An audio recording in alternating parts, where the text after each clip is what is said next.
사랑합니다. 축복합니다. 하나님께서 오늘 우리에게 복된 하루 허락하여 주셨습니다.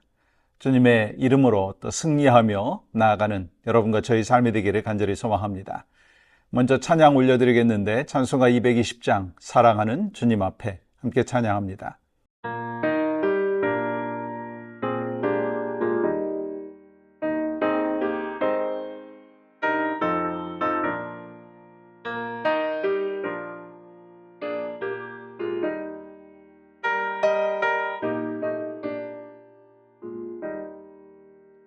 사랑하는 주님 앞에 형제자매 한자리에 그 시련에 생각하며 즐거운 찬송 부르네. 내 주 예수 본을 받아 모든 사랑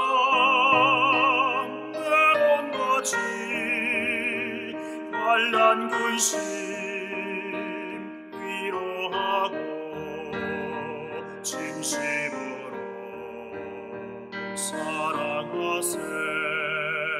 사랑하는 주님 예수 같은 주로 섬기나니 한 피마다 한 몸이로 형제여 친구들이여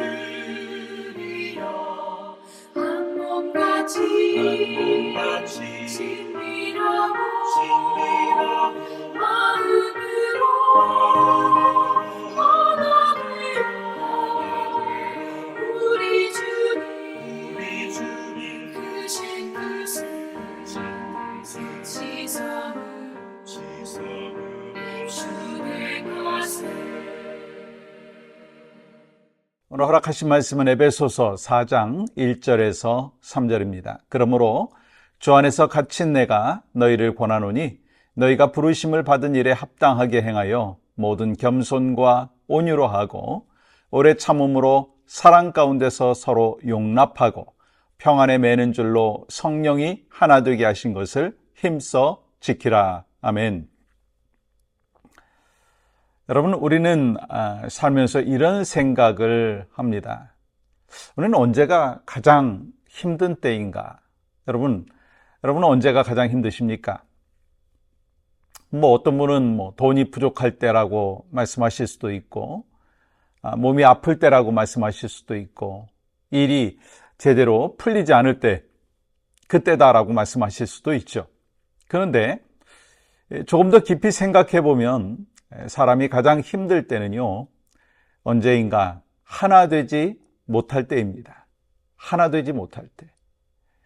집이 조금 작아도 살 수 있죠.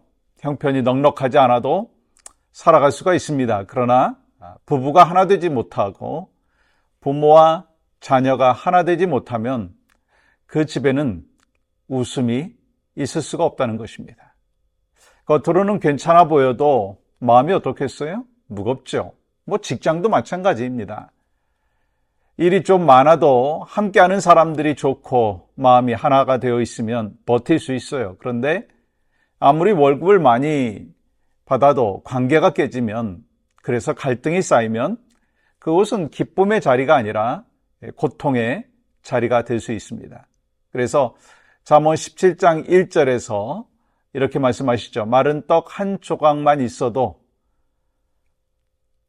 화목하게 하는 것이 제육이 집에 가득하고도 다투는 것보다 나으니라. 여러분, 무슨 뜻인가요? 행복은 어떤 환경이 결정하는 것이 아니라고 하는 것입니다. 참된 행복은 관계 속에 있습니다. 특별히 화목과 하나됨 속에 있다는 것입니다. 저는 이 말씀을 생각하면서 묵상하면서 이 가족이 함께 모여드리는 예배의 은혜를 떠올려 보았습니다. 힘든 상황 속에서도 가족이 함께 울며 기도하고 그 자리에 마음을 모아서 하나님 앞에 서는 순간 상황 자체는요, 여전히 어려울 수 있어요. 그렇지만 그 안에 설명하기 어려운 은혜와 평안이 임한다는 것입니다. 왜 그렇죠? 하나됨이라고 하는 것은요, 단순히 분위기가 좋다라고 하는 뜻이 아닙니다. 하나님이 주시는 은혜의 통로라고 하는 것입니다. 오늘 본문 3절에서도 바울은 이렇게 말하죠. 평안에 매는 줄로 성령이 하나 되게 하신 것을 힘써 지키라. 여러분, 여기서 중요한 건 뭐죠? 이 바울이 하나 되게 하라 그렇게 말했나요? 아니자는 거예요. 이미 하나 되게 하신 것을 힘써 지키라라고 하는 것입니다. 무슨 말씀입니까? 교회 하나됨은 우리가 만들어내는 작품이 아니라 하나님께서 이미 주신 선물이라고 하는 것입니다. 우리는 예수 그리스도를 구주로 영접하고 믿음을 갖고 살아가면서 성령 안에서 한 몸이 되었어요. 이 배경이 달라도 성격이 달라도 세대가 달라도 주님 안에서 우리는 하나가 되었습니다. 그러므로 성도의 책임은요, 억지로 하나인 척 하는 것이 아니에요. 주님이 주신 그 하나됨을 소중히 지키는 것입니다. 그렇다면 어떻게 지킬 수 있어요? 오늘 본문 2절 보십시오. 모든 겸손과 온유로 하고 오래 참음으로 사랑 가운데서 서로 용납하고. 여러분, 하나됨은 어떤 프로그램으로 지켜지지 않는다는 것입니다. 하나됨은 성품으로 지켜지는 거예요. 그래서 첫 번째 겸손이라고 하는 것이죠. 여러분, 겸손은 나를 낮추는 것이죠. 내가 옳다는 생각, 내가 더 낫다는 생각, 내 방식이 항상 맞다라고 하는 생각을 어떻게 해요? 내려놓는 것입니다. 사실 관계를 깨트리는 가장 큰 적이 뭔지 아십니까? 교만이에요. 가정이 깨지고 공동체가 어려워지는 이유 중에 하나는 왜 늘 내가 낮춰야 해? 왜 내가 먼저 사과를 해야 돼? 이 마음 때문이라는 것입니다. 그러나 예수 믿는 사람은요, 다르게 살아야 합니다. 부르심에 합당하게 사는 사람은요, 자기 자존심보다 공동체의 은혜를 더 귀하게 여기는 것이죠.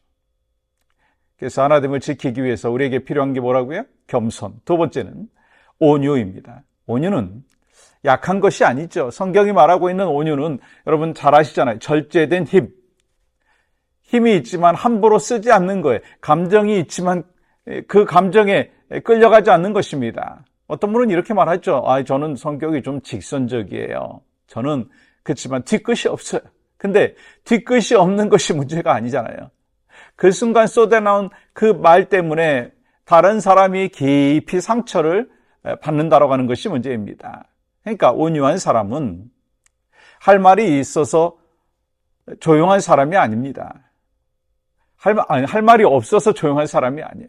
할 말이 있어도 하나님 앞에서 말의 수위를 조절할 줄 아는 사람이에요. 그 사람이 공동체를 살리는 것이죠. 또 한 가지, 이 하나됨을 지키기 위해서 필요한 것이 뭐예요? 오래 참음과 용납인 것입니다. 사람은 다 다르죠.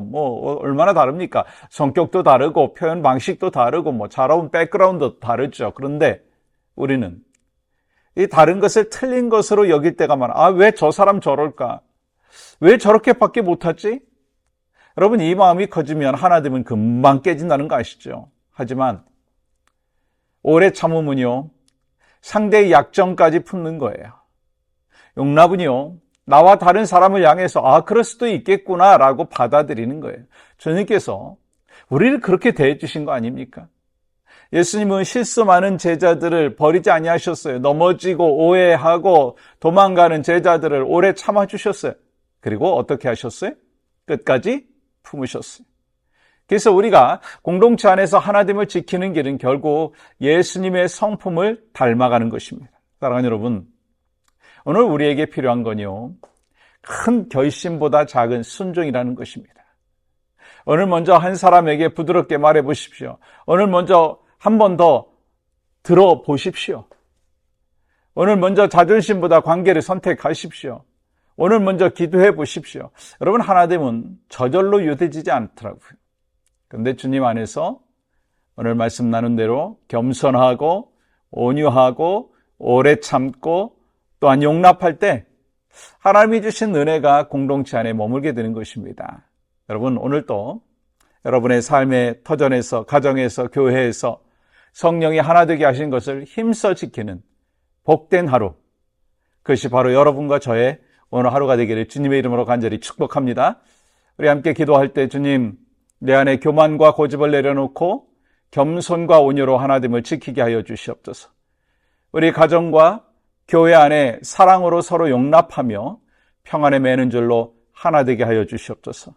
하나님 아버지, 오늘도 이미 예수 그리스도 안에서 하나 된 우리 모두를 지금까지 인도해 주신 것에 감사하며 또 앞으로 하나됨을 지키며 나아갈 수 있도록 오늘 또한 도전을 주셨사오니 부부가 하나됨을 지키며 나아가게 하시고 가정 안에서 교회 공동체 안에서 목장 공동체 안에서 삶의 터전에서 하나됨을 지키는 믿음의 역사들이 있도록 인도하여 주시옵소서.